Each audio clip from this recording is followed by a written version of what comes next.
আসসালামু আলাইকুম ওয়া রাহমাতুল্লাহি ওয়া বারাকাতুহু। আমরা যে মসজিদে জিয়ারা করবার জন্য এসেছি এটা হচ্ছে মসজিদে কেবলাতাইন। কেবলাতাইন শব্দটা হচ্ছে আরবি, এটার বাংলা অর্থ হচ্ছে দুই কেবলা। অর্থাৎ যেই মসজিদের মধ্যে দুই কেবলা পরিবর্তন হয়েছে ওই মসজিদকে বলা হয় মসজিদে কেবলাতাইন। একদিন জোহরের সময় অথবা আসরের সময় 4 রাকাত বিশিষ্ট নামাজের মধ্যে নবীজি সাল্লাল্লাহু আলাইহি ওয়াসাল্লাম নামাজরত অবস্থায় বারবার আকাশের দিকে তাকাচ্ছেন।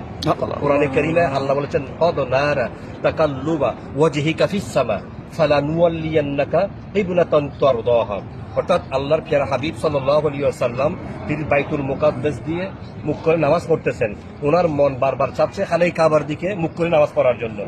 মনে মনে যখন বারবার আকাশের দিকে তাকাচ্ছেন নামাজরত অবস্থায়, তখন মহান আল্লাহ তাআলা বলছেন ইয়া রাকাত নামাজ শেষ করেন, এটার জন্য আমি অপেক্ষা। আপনার মনে খেয়াল আসলো কেবলা পরিবর্তন হোক, কদ নারা তাকাল্লুবা ওয়াজহিকা ফিস সামা ফালানুওয়াল্লিয়ান্নাকা কিবলাতান তারদাহা।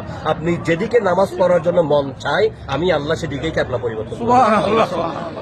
যেই মসজিদে কেবলা পরিবর্তন হয়েছে এটাই হচ্ছে সেই মসজিদে কেবলাতাইন। আপনারা দেখেছেন কিনা জানেন না, আমরা এই মুখ করে নামাজ পড়তেছি কিন্তু পিছনের দরজা দিয়ে প্রবেশ করলাম, দরজার উপর একটা জায় নামাজ মুসাল্লা ওখানে রাখা আছে, যাতে মুসল্লিরা দেখতে আসা মুসল্লিরা জানতে পারে যে এটিতে আগে প্রথমে কেবলা ছিল, পরবর্তীতে নবীর খাতিরে নবীর সন্তুষ্টির জন্য মহান আল্লাহ তাআলা কেবলা পরিবর্তন করে দিয়েছেন। সুবহানাল্লাহ। বোঝা গেল মহান আল্লাহ তাআলা পুরো সৃষ্টি জগৎ সৃজন করেছেন আমার নবীর প্রেমে। সুবহানাল্লাহ। দুনিয়াতেও নবী যেটা চেয়েছেন আল্লাহ তাআলা সেটাই নবীজিকে দান করেছেন।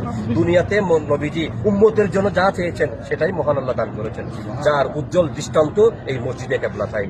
আল্লাহ তাআলার কাছে শুকর আদায় করছি, তিনি আমাদের সকলকে মসজিদে কেবলাতাইন দেখবার জন্য সৌভাগ্য দান করেছেন। আলহামদুলিল্লাহ।